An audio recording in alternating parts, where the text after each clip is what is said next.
नमस्कार, मी अपर्णा कुलकर्णी आणि रोजचंच काही बाही या गप्पांच्या चॅनलमध्ये आज पुन्हा एकदा आपण भेटणार आहोत राजेश मंडलिक यांना.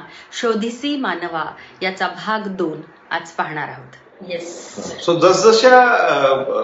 जसजशा इव्होल्युशन ज्याला म्हणतो आपण लाईफचं जसं होत गेलं त्याला फक्त मला असं वाटतं की थोडं पॉझिटिव्हली रिस्पॉन्ड होत गेलो.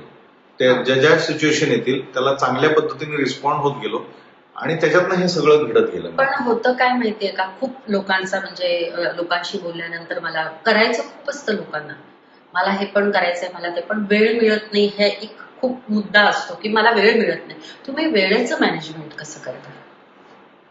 काय म्हणजे त्याच्यामध्ये ना मला अगदी सोपं आहे की तुमचे एकदा पर्सनल गोल्स हे एकदा सेट असले ना की मग फार काही नसतात गोल्स आपल्याकडे.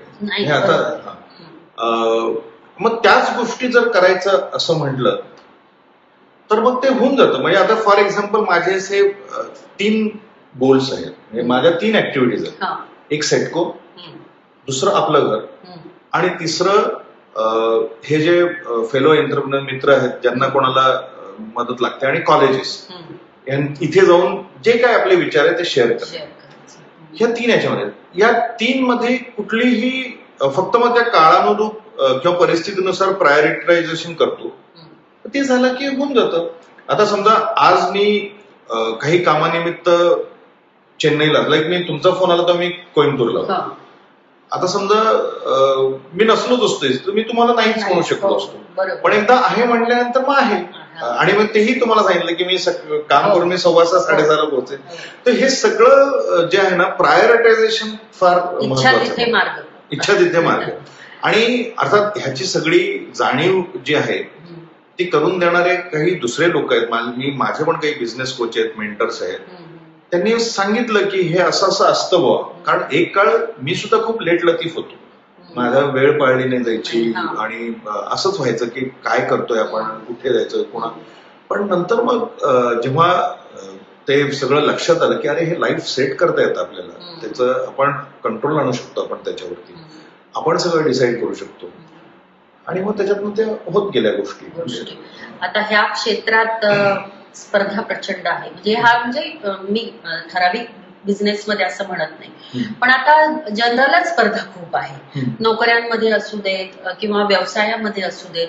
आणि तिथे प्रचंड मग राजकारण, काही जण एक पळवाट त्यातून अशी काढतात की माझा स्वभाव राजकारणी नाहीये किंवा मला छक्के पंजे जमत नाहीत, मी आपला एक साधा सरळ माणूस आहे आणि मला बिझनेस म्हणून मला जमणार नाही. पण तुम्हाला भेटल्यानंतर माझ्या हे लक्षात येते की तुम्ही अतिशय साधे सरळ आहात.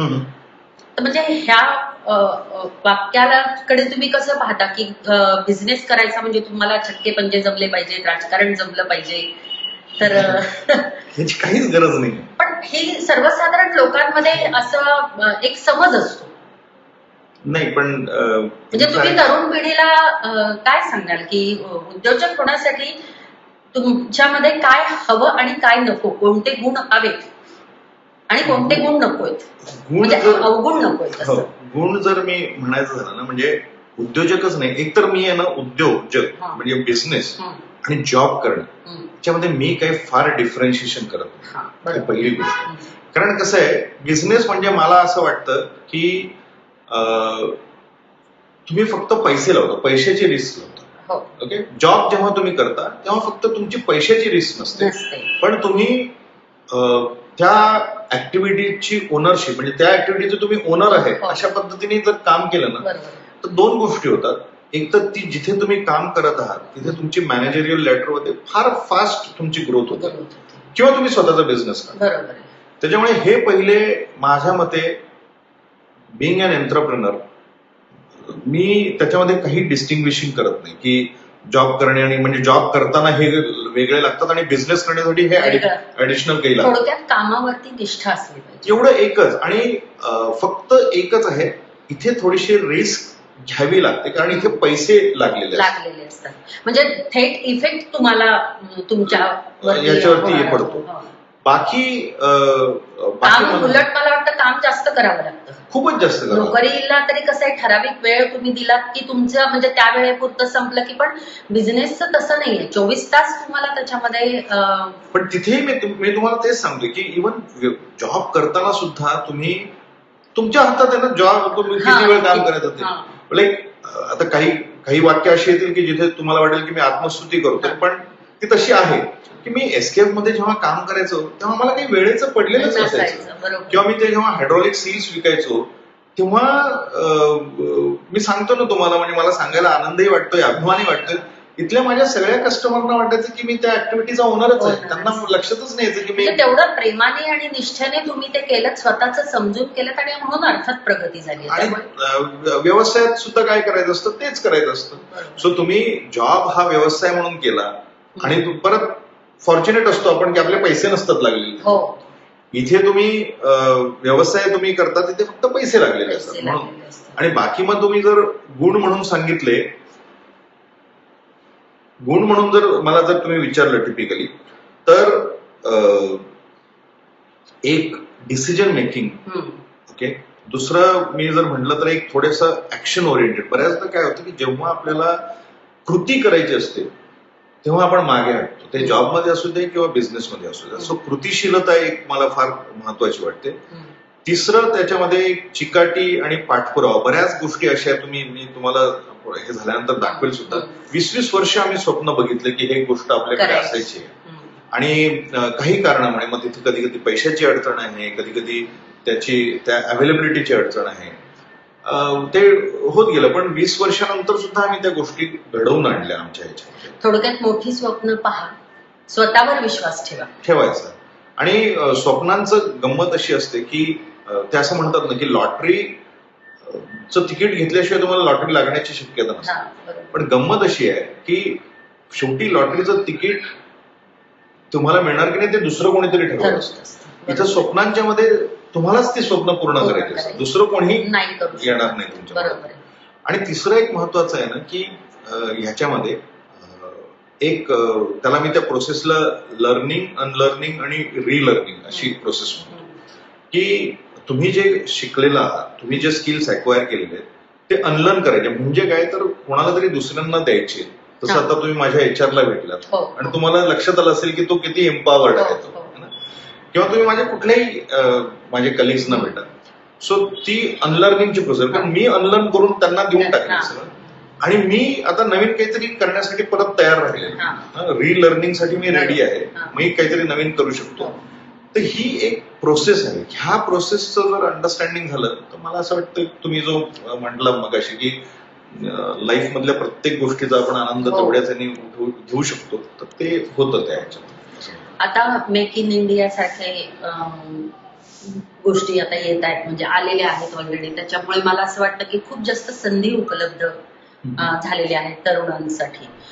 तर मराठी तरुण उद्योगामध्ये मागे पडतो किंवा उडी घ्यायलाच घाबरतो, असं एक आता ती परिस्थिती तितकीशी राहिलेली नाहीये. पण तरीही जर आपण पाहिलं तुलनेमध्ये, तर मराठी तरुण सिक्युअर्ड, मी युएस मध्ये जातो, जॉब करतो, मोठ्या पगाराची नोकरी. कारण उद्योगामध्ये तुम्हाला पहिल्या दिवसापासून, पहिल्या महिन्यापासून ती गॅरंटी नसते की तुम्हाला अमुक एक ठराविक रक्कम तुमच्या घरात येणार आहे. पण नोकरीमध्ये ती गॅरंटी, आणि त्या एका गॅरंटीसाठी, म्हणजे आता तुम्ही कसं सांगितलं की मला घरचं सगळं व्यवस्थित, आम्ही 5 जण कमावणारे होतो, त्यामुळे मला ती गरज नव्हती. आता सुद्धा तितकेच सेट असणारी मुलं सुद्धा हा विचार करतात की पहिल्या महिन्यापासून माझ्या घरात उत्पन्न चांगलं येणार आहे, जर मी बाहेर नोकरी केली तर मला चांगलं उत्पन्न येणार आहे. त्यामुळे इथे खूप संधी असून सुद्धा मराठी तरुण, मला असं वाटतं की तरुण म्हणजे उद्योगामध्ये येण्यासाठी तितकेसे उत्सुक नसतात. तर ती मानसिकता मराठी तरुणांची तशी का असावी, आणि त्याच्यासाठी तुम्ही काय सांगाल? थोडंसं कॉन्ट्रोवर्शियल आहे जे मी बोलेल ते, पण माझं ते मत आहे पर्सनल. सो तुम्ही म्हणजे एकूणच आपण सगळ्यांनी विचार करायला पाहिजे की अपॉर्च्युनिटीज आहेत, घरचंही फार काही टेन्शन नाहीये, तर मग मुलं का बाहेर जातात? हो, माझं तेच. तर तिथे आणि सगळ्यात पहिले तर आता मी तुम्हाला सांगतो की आमची एक बिझनेस फ्रॅटर्निटी आहे. जसे आम्ही तिथे 350-400 एंटरप्रेनर्स आम्ही एकत्र भेटत असतो महिन्यातला एकदा. तुम्हाला सांगायला आनंद वाटतो की त्याच्यातले 70 ते 75% हे मराठी. सो तो जो आता जो काइंड ऑफ समज आहे त्याला आपण सगळ्यांनीच आता छेद द्यायचा आहे की मराठी लोक बिझनेसमध्ये यायला उत्सुक नाही असं नाहीये.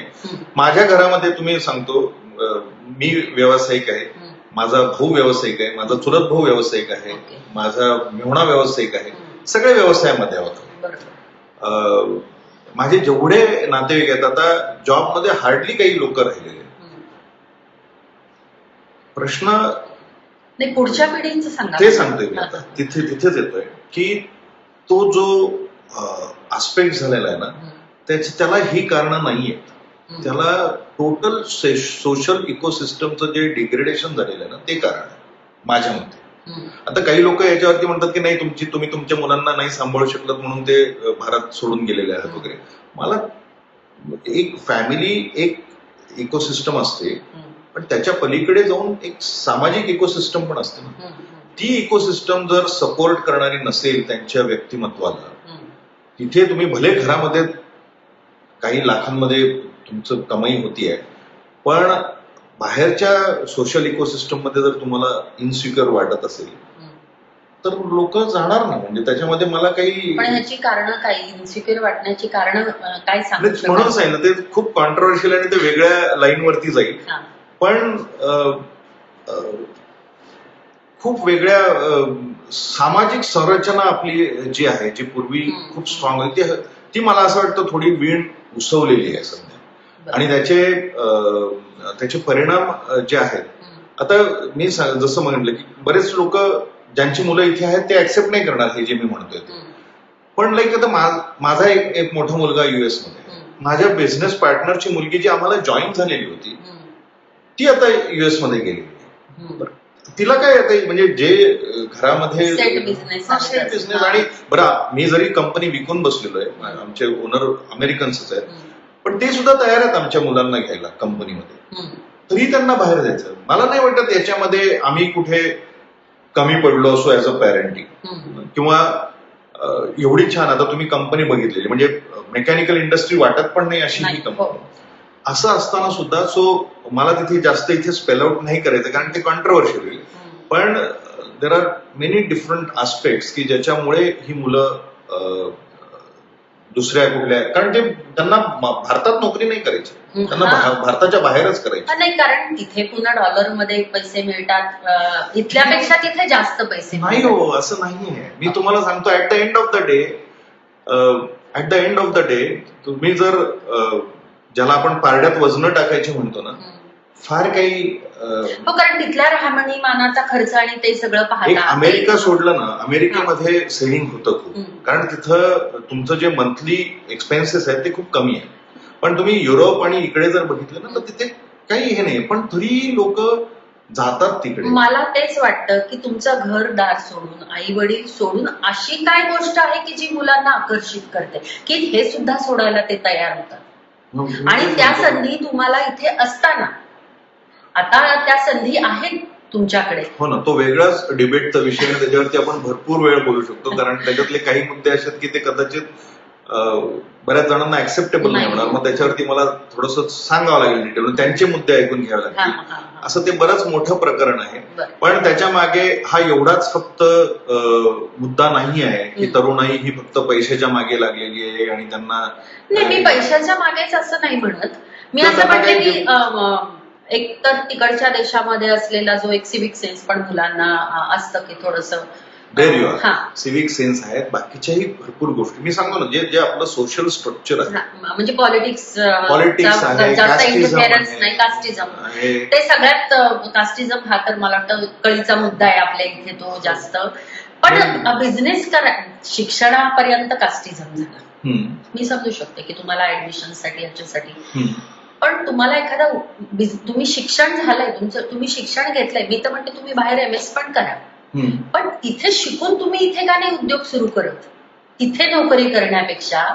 तर तोपर्यंत तुम्ही ह्या कास्टिझम आणि ह्याच्यातून बाहेर पडलेले आहात. तुम्ही आता एक परिपूर्ण शिकून बाहेरचं पण शिकून इथलं पण शिकून एक उत्तम तुम्ही कुशलता तुमच्याकडे आलेली आहे, तर मग तुम्ही इथे शिक्षण घ्या तुम्ही, त्याच्याबद्दल माझं म्हणणं नाहीये. पण तुम्हाला जर ती अपॉर्च्युनिटी आहे, घरातून ते प्रेशर नाहीये की तुला काही करून पहिल्या महिन्यापासून कमवायचं आहे, हे प्रेशर नाहीये, असं असताना तुम्ही इथे का नाही उद्योग सुरू करत? काळ आता चेंज झाला. आता तुम्ही जे म्हणताय ना ते ह्या गेल्या 4-5 वर्षामध्ये हो होतंय. हो बरोबर आहे. तुम्ही पण ही आशा आहे का की आहे. हे बदलेल? माझा मुलगा आता म्हणतोय की मला हा. आता परत यावंसं वाटतंय यावंसं म्हणून, कारण वाटतंय. ज्या टाईपच्या हे ऑपॉर्च्युनिटी खूप मला छान वाटलं. माझा दुसरा मुलगा जो ज्यांनी ऍक्च्युली त्याच्या भावाचं ऐकून माझं नाही ऐकलं, मेकॅनिकल न घेता त्यांनी कम्प्युटर्स मध्ये गेलाय तो. He is thinking of कंटिन्युइंग something over here in India itself. माझा मुलगा आता म्हणतोय की त्याला परत यायचं. माझ्या पार्टनरची मुलगी म्हणते की जास्त काही झालं तुम्ही परत येऊन जाईल परत जातो.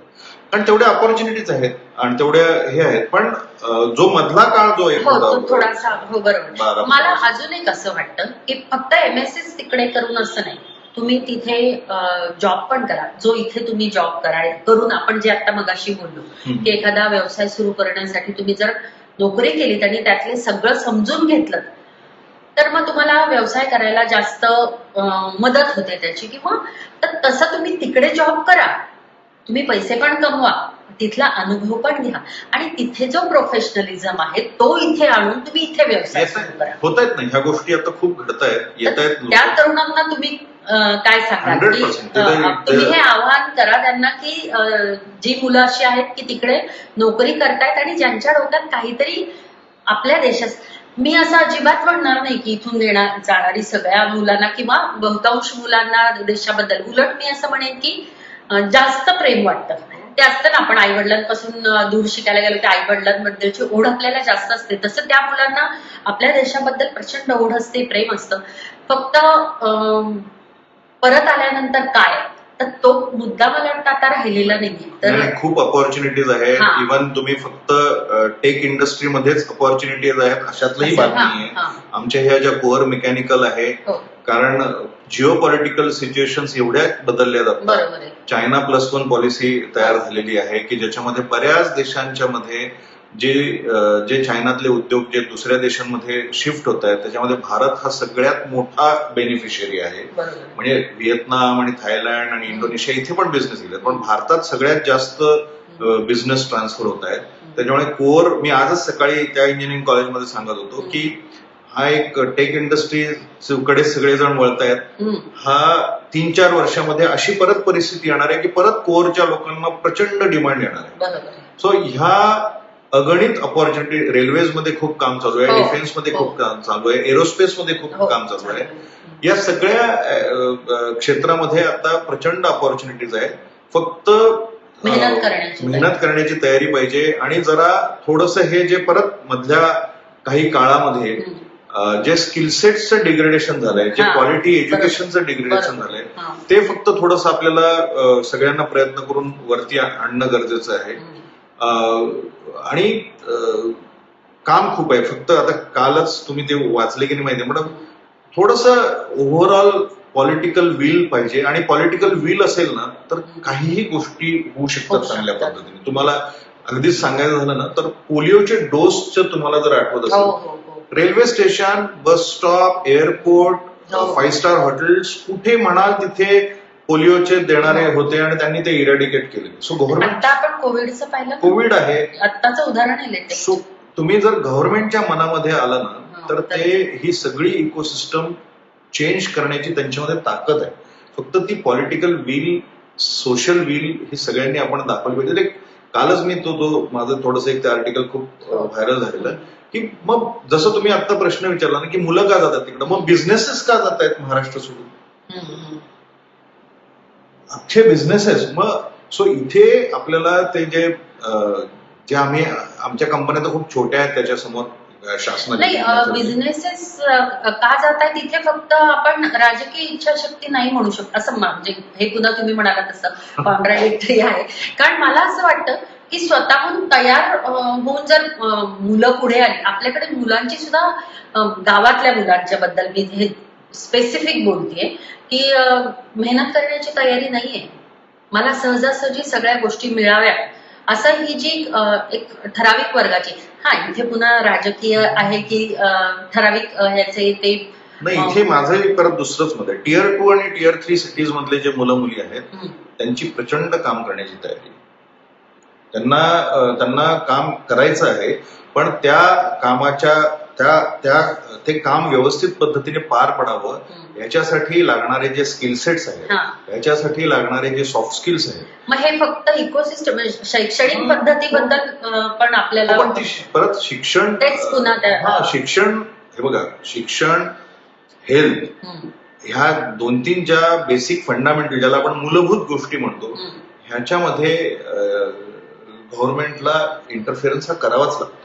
म्हणजे आता आयटीआय सारखी त्याची किती डिग्रेडेशन झालं आयटीआयचं तसं बघायला. एक्झॅक्टली, आता मला हेच आठवलं की म्हणजे आपल्या काळात म्हणजे आपण तरुण असताना आयटीआय किती असायचं आणि किती मुलं ऍडमिशन घ्यायची, तिथून किती मुलं तयार व्हायची. आजही मी तुम्हाला सांगतो, आयटीआय मधनं जे पासआउट होतात चांगल्या आयटीआय पुण्यामधनं, आता आयटीआय पुणे तर ऑलमोस्ट टाटा मोटर्सने दत्तकच घेतले.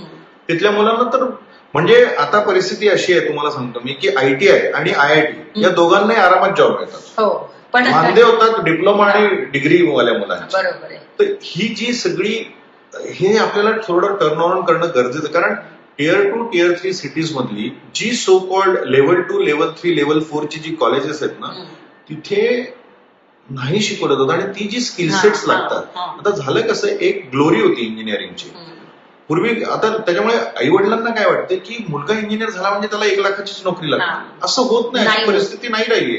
ती पण परिस्थिती उद्योग क्षेत्रामध्ये यायचं म्हणजे फक्त इंजिनिअरिंग केलं म्हणजे तुम्ही इंजिनियर आहात म्हणजे तुम्ही टेक्निकली किंवा त्या क्षेत्राशीच निगडीत उद्योग करावा असंही नाही. हेही कुठेतरी तरुणांना समजलं पाहिजे. आता पर्यटन क्षेत्रामध्ये एवढ्या संधी आहेत की तुम्ही पर्यटन क्षेत्रामध्ये जर आवड असेल तर ह्या गोष्टी, पण असं होतं ना की त्याकडे डोळसपणे पाहिलंच जात नाही. फक्त आता प्रॉब्लेम कसा, मरत तुम्हाला मी काही गोष्टी म्हणजे चांगल्या तुम्ही हे मला प्रश्न विचारता आणि माझे व्ह्यू पॉइंट्स मला एक्सप्रेस करता येतात.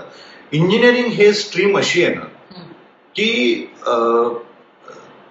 त्याला काही फार स्पेसिफिक कामं आहेत त्या स्ट्रीमसाठी. तुम्हाला पर्यटन क्षेत्रामध्येच करायचंय तर त्याला इंजिनिअरिंग करणे, तो बिझनेस चांगलाच आहे, त्याला इंजिनिअरिंग करण्याची गरज नाहीये. नाही, पण आता ते आहे ना की मुलगा झाला 12वी की काय करतोस बाबा, तर इंजिनियर. मला एक्झॅक्टली हेच म्हणायचं आहे की फक्त तुम्ही इंजिनिअरिंग केलं म्हणजेच तुम्ही उद्योग क्षेत्राकडे वळू शकता असं नाहीये. तर त्यामुळे जो पॅरेंट्सचा आग्रह असतो, पॅरेंट्सचाच कशाला, मुलांचंही असं असतं की मला 12वी नंतर इंजिनिअरिंग करायचंय किंवा मेडिकल ला फार मार्क्सचं पण सध्या खूप इतकं हे आहे की मेडिकल ह्या क्षेत्रामध्ये तितकं पटकीने मुलं तयार होत नाहीत. पण इंजिनिअरिंग कॉलेजेस पण इतक्या प्रचंड प्रमाणात वाढलेले आहेत की कुठे ना कुठेतरी ऍडमिशन मिळते. फक्त ते आणि मग असं आहे की मला डिग्री घ्यायची म्हणून मी फक्त इंजिनिअरिंगची घेतो. तुम्ही पर्यटन क्षेत्राचा बिझनेस करा. तुम्ही म्हणजे मी उदाहरण नाही मी सांगतोय, त्याच्यामध्ये मग काय आता फूड इंडस्ट्रीमध्ये फक्त ते करताना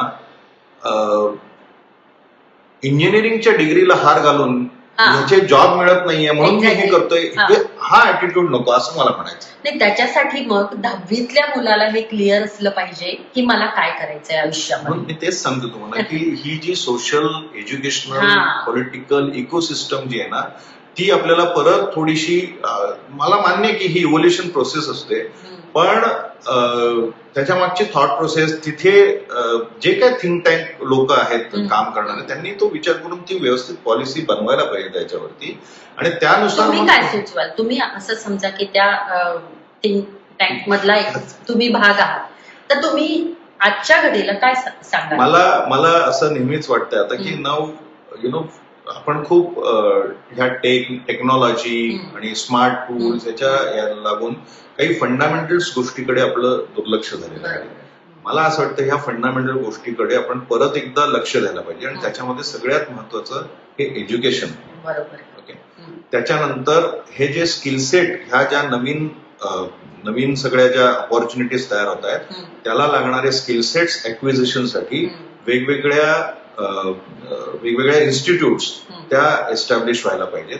आणि त्याच्यानंतर जे मूळ इन्फ्रास्ट्रक्चरल रिक्वायरमेंट्स असतात, हे सगळे उद्योग यशस्वीपणे पुढे, लाईक आता फॉर एक्झाम्पल आता आपण इथे बसलेलो आहोत, तुम्ही बघितलं याच्या आजूबाजूला पूर्ण रेसिडेन्शियल एरिया. हो मी किती वर्ष इथे इंडस्ट्री चालू शकेल हा मोठा प्रश्न आहे ना. हो सो इंडस्ट्रियल झोन तयार व्हायला पाहिजे व्हायला व्यवस्थित पाहिजे. पद्धतीने. हम्म. तिथे लागणारी पॉवर, तिथे लागणारी पाणी, हे जे इन्फ्रास्ट्रक्चरल रिक्वायरमेंट्स आहेत ह्या व्यवस्थित पद्धतीने मिळायला पाहिजे. सो ह्या ज्या बाकीच्या ज्या सपोर्टिव्ह सिस्टम्स आहेत ह्या उभ्या करणं फार गरजेचं आहे. आता बेसिकच सुरुवात व्हायला पाहिजे, कारण आता आपल्याकडे मेक इन इंडिया मी जसं उल्लेख केला तसं त्याच्यामध्ये आर्थिक सहाय्य सुद्धा करतात. पण जर तुमचं बेसिकच घडलेलं असेल की तुम्हाला नेमकं करायचंय काय हेच जर म्हणून 10वीला ते क्लिअर असणं गरजेचं आहे. हे तुमचं थोडक्यात. मी एकदा एक कुठेतरी माझ्याकडे अप्रोच झाले होते आणि त्यांनी सांगितलं की इंडस्ट्रीला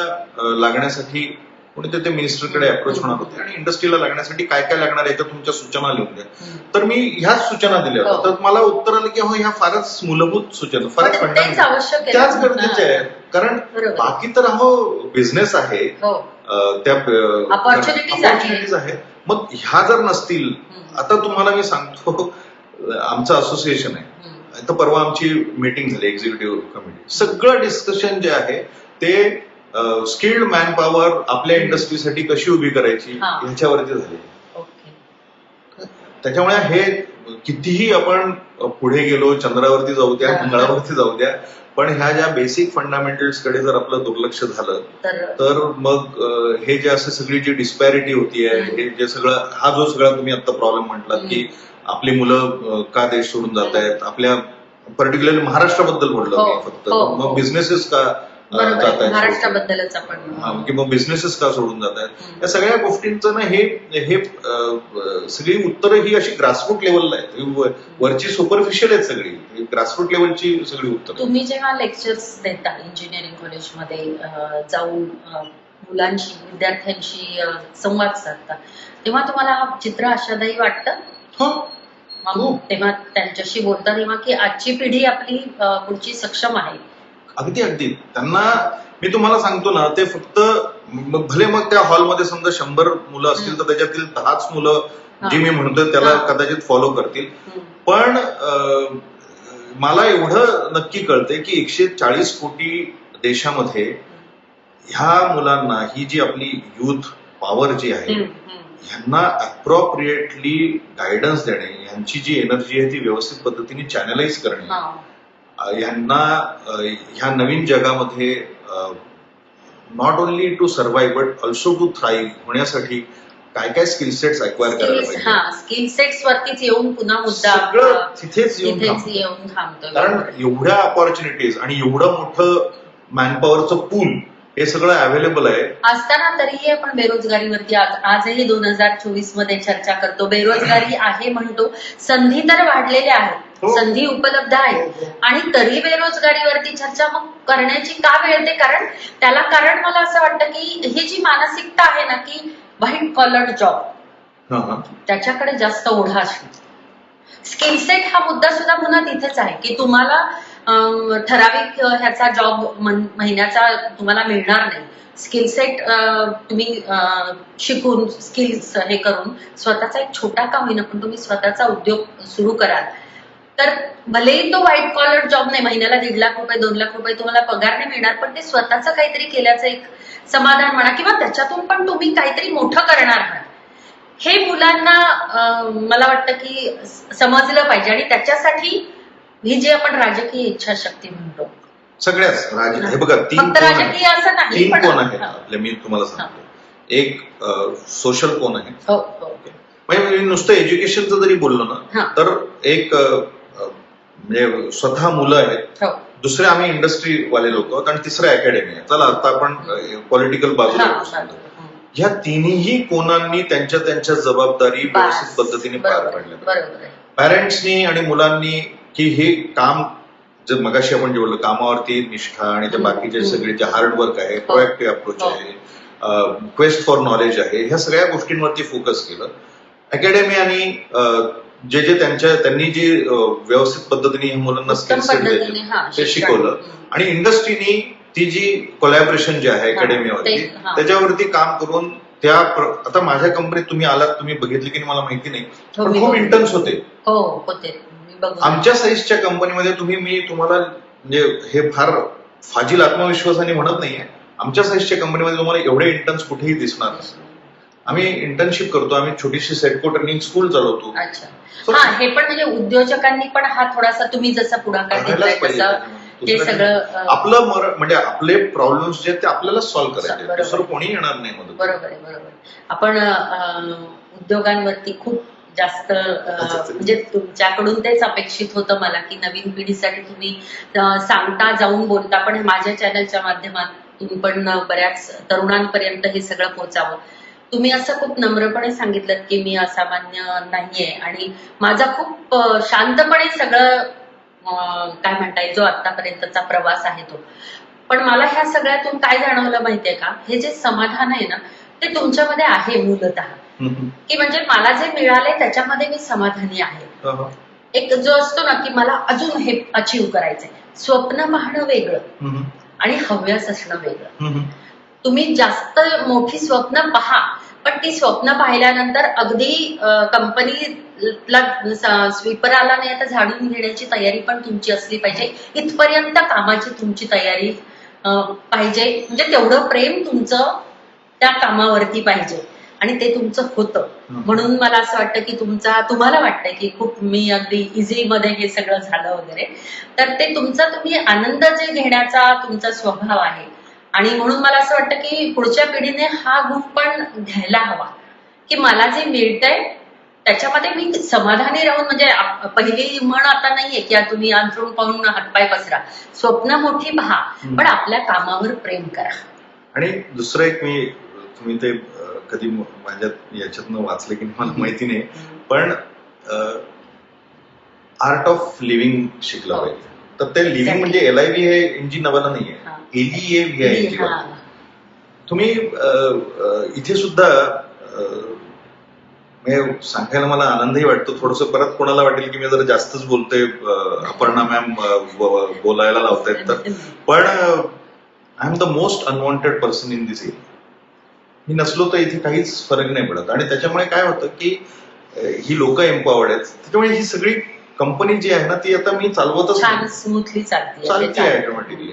सो हे करणं, हे फिलिंगच इतकं भारी आहे की आपण ह्या सगळ्या गोष्टींना रिस्पॉन्सिबल आहोत, पण हे सगळं काम कोणतरी दुसरं करतं, हे किती भारी आहे. म्हणजे ठीक आहे, इथे होणाऱ्या जे सगळे सक्सेसेस फेल्युअर आहे त्याची जबाबदारी माझी आहे, जबाबदारी आहे, पण त्याच्यासाठी लागणारे डीड्स म्हणजे कामं जी आहेत ती कोणीतरी दुसरं करतंय. हे मला असं वाटतं ना की हे प्रत्येक बिझनेस ओनरनी हे जर केलं, आणि त्यातही MSME पर्टिक्युलरली, कारण टाटा बिर्ला, बजाज ऑटो, अंबानी साहेब ह्या सगळ्यांनी तर त्यांची कामं केलेली आहेत, ते परे गेलेले आहेत. आता सगळ्यात जास्त एम्प्लॉयमेंट जनरेशन आमच्या MSME मध्ये होते. MSME बिझनेस ओनर्सनी त्यांचा जो व्ह्यू पॉइंट आहे त्या सगळ्या काम करण्याच्या मागचा, किती अटॅच राहायचं त्या कामाशी, कधी आपण त्याच्यापासून दूर जायचं, किती दूर जायचं, आणि लोक एम्पॉवर्ड कशी करायची, एम्प्लॉयमेंट जनरेशन कशी करायची, ह्या ह्याच्यावरती जर फोकस केलं ना तर literally sky is the limit. म्हणजे ते काही हेच नाही. आणि ती मग हळूहळू MSME चा तो टॅग जाऊन मग कदाचित हू नोज लार्ज कंपनीचा टॅग लागेल, माहिती नाही, मी जिवंत असेपर्यंत काही. अगदी म्हणजे तुम्ही मोठी स्वप्न पाहताय तशीच पाहत राहा, आणि तुम्ही म्हणताय तसं मोठ्या कंपनीचा टॅग पण नक्कीच 100% लागेल असं मी म्हणते. मला फक्त जाता जाता एक म्हणावं असं वाटतं की उद्योजक होणाऱ्या उद्योजकांनी मला काय हवंय पेक्षा मला काय नकोय हे त्यांना समजलं पाहिजे. हो, अगदी. म्हणजे मला अमुक एखादी गोष्ट आहे म्हणल्याने मला फरक पडत नाही, आणि तुम्ही जे म्हणालात ना की सोडता आलं पाहिजे, तर ते काय नकोय हे क्लिअर असेल की बरोबर काय हवंय त्याच्यावरती फोकस्ड राहता येईल. आणि मी सांगतो ना, बिझनेस आता हे अनेक मोठमोठ्या लोकही म्हणून गेलेले आहेत, आणि मला ते इतकं पटलेलं आहे की business is something beyond this commercial aspects. Exactly. Business is done for much larger purpose. Actually मी एवढ्या लोकांना काम देतोय हा पण किती समाधानाचा भाग आहे त्याच्यामध्ये, तसं जर पाहिलं तर. म्हणजे एक तुमची संवेदनशीलता मला माहितीये म्हणून हा पण एक मुद्दा आहे ना की एवढ्या लोकांना मी काम दिलंय, आणि तो पण एक समाधानाचा भाग आहे. माझ्यामुळे इतक्या लोकांची आज उभे आहेत ते त्यांच्या पायावरती. तिथेही मी थोडंसं तुम्हाला काउंटर सॉरी म्हणजे त्याच्याबद्दल मला तर अगदी तीही फिलिंग नाहीये. अच्छा. कारण काय होतं त्या ह्याच्यामध्ये सुद्धा थोडासा का होईना अहम येतोच की मी या सगळ्यांना काम देतोय. नाही मी काम देतोय म्हणून नाही, पण मी कुठेतरी कारणीभूत आहे की माझ्यामुळे आज हे मुलं उभी आहेत. तुम्ही जे म्हणालात की मी त्यांना शिकवलं, चालेपर्यंत हात बोट देणं आणि सोडून देणं बोट हे सुद्धा करता आलं पाहिजे, जे तुम्ही अतिशय उत्तमरित्या ते करतोय आता जमवलेलं. त्याच्यानंतर पण तरीही मला म्हणजे असं परत एकदा सांगावं असं वाटतं की जे काय करतोय ते मी माझ्याच समाधानासाठी करतोय, मला आवडतंय म्हणून तेच करतो, शेवटचा तिथे देतो. आणि दिस इज ऑल हॅपनिंग म्हणजे ते छान आहे त्याच्यामधलं. एवढंच मला ह्या सगळ्या गोतावळ्याबद्दल सांगावं वाटतं. खूप मला म्हणजे ह्या सगळ्या लोकांच्याबद्दल प्रचंड रिस्पेक्ट आहे, प्रचंड प्रेम आहे.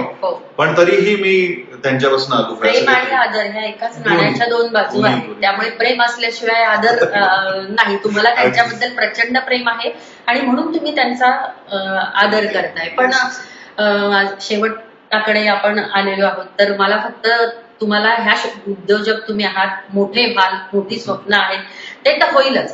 पण मला ना तुमच्यातली भावलेली जी गोष्ट आहे ती म्हणजे तुमचं माणूसपण, जमिनीवर घट्ट पाय ठेवून राहणं आणि मी आहे त्याच्यामध्ये समाधानी आहे हे वाटणं, ही फार मोठी आजच्या काळामध्ये गोष्ट आहे. तर मी तुम्हाला ह्याच शुभेच्छा देईन की हे माणूसपण जे आहे ते असंच कायम राहू द्या.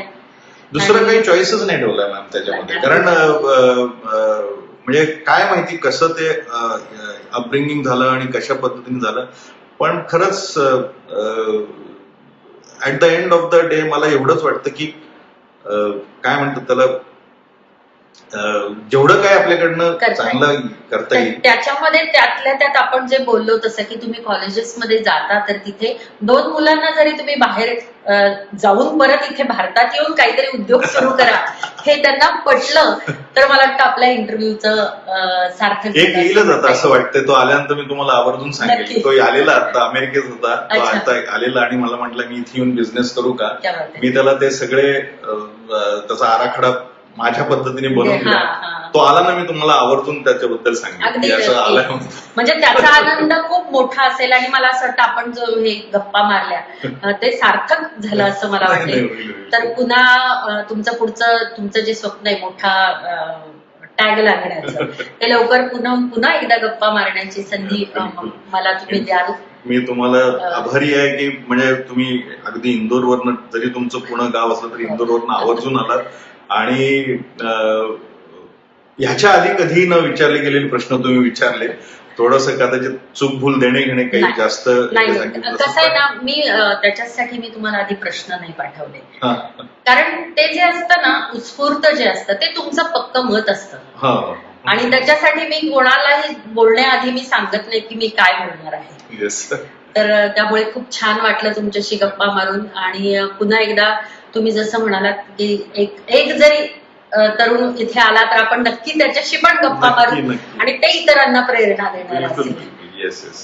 धन्यवाद. Thank you very much.